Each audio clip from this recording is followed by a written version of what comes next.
Once your Flash content has been added to your page, you still have options regarding how that content operates and is controlled. Between controlling quality and playback options, you can have an impact on how the Flash file is viewed within your web page. So here I have the mission.html file open from the 1502 folder. I'm just going to scroll down and select the Flash movie that we placed in our file in our last exercise. So looking down at the properties inspector, we can see that there are quite a few properties of the Flash movie that we can set here in Dreamweaver. For example, if we want to, we could maybe stretch this banner a little wider and maybe even shrink it down a little bit if it wasn't fitting the right size. Most of the time, that's not a really good idea. And as a matter of fact, if you take a look in the properties inspector, in the lower right-hand corner of all these properties, you can see a little play button, and you can click that to preview the Flash movie directly here in Dreamweaver, and you can kind of see what you've done to the file. Yeah, that's not a good idea. So with some Flash movies, it's not that big of a deal, especially since they're vector artwork. So sometimes scaling them up and scaling them down doesn't really have an adverse effect on the file. In this case, however, it really tears the banner ad up and makes the artwork look just kind of odd. So I think what I'm going to do is go right back to my properties inspector, and I can click this little reset size icon that shows up whenever you modify those properties, and it'll take your Flash movie back to its proper size. Now, the next thing that the property inspector is displaying is the location of the Swift file itself, and also the location of the source file. So this would be the FLA file that was used to create that Swift file. Later on, as we explore the integration between Dreamweaver and Flash, that's going to be a very important feature. We also have the ability to affect the playback of our Flash file. Notice that we have a loop and autoplay feature, and those are going to pass parameters into the Flash movie that tell the Flash player to loop the content or not loop it, autoplay it or not autoplay it. Now, you need to be really careful about passing those values in. Number one, if whoever was creating your Flash file was doing some ActionScript work, those parameters aren't necessarily going to overwrite the ActionScript inside the Flash file itself.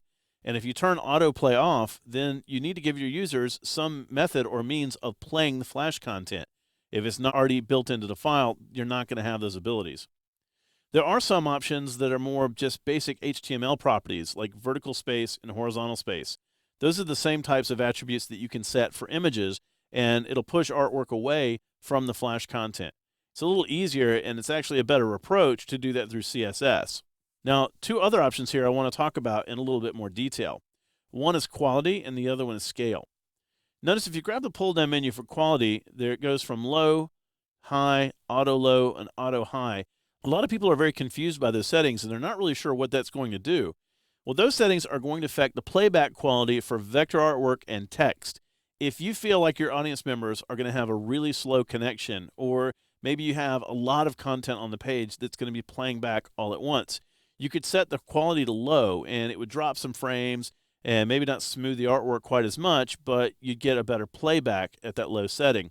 High or auto high is going to give you the best possible playback quality settings, with auto high adjusting for playback quality as well. I almost always use high or auto high, but if you're having trouble with your playback, you might want to experiment with some of the other settings. Now, we also have a scale pull-down menu, and our scale can either be no border or exact fit.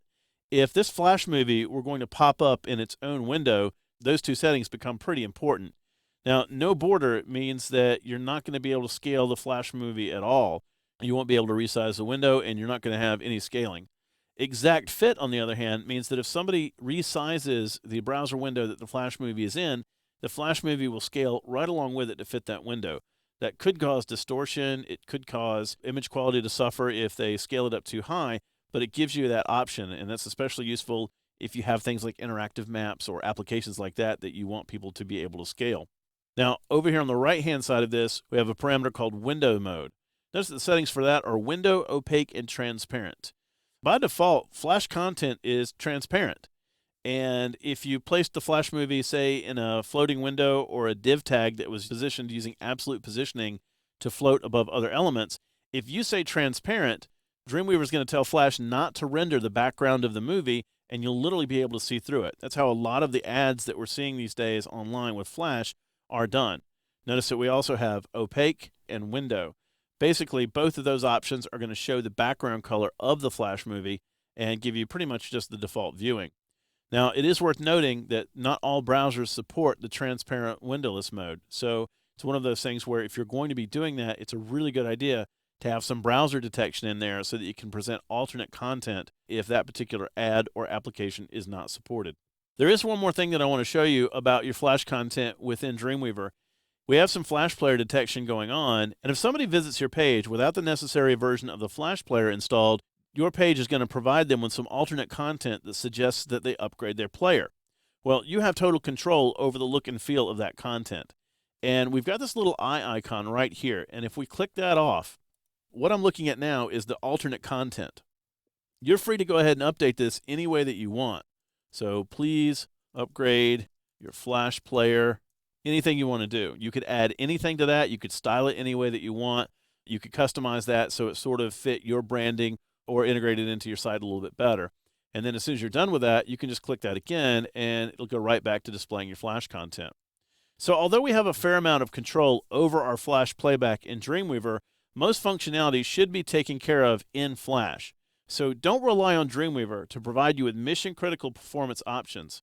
Keep in mind also that the transparent windowless mode that we were talking about does not work in every browser. So it's best to have a script that checks for browser compatibility and provides options for non-compliant browsers.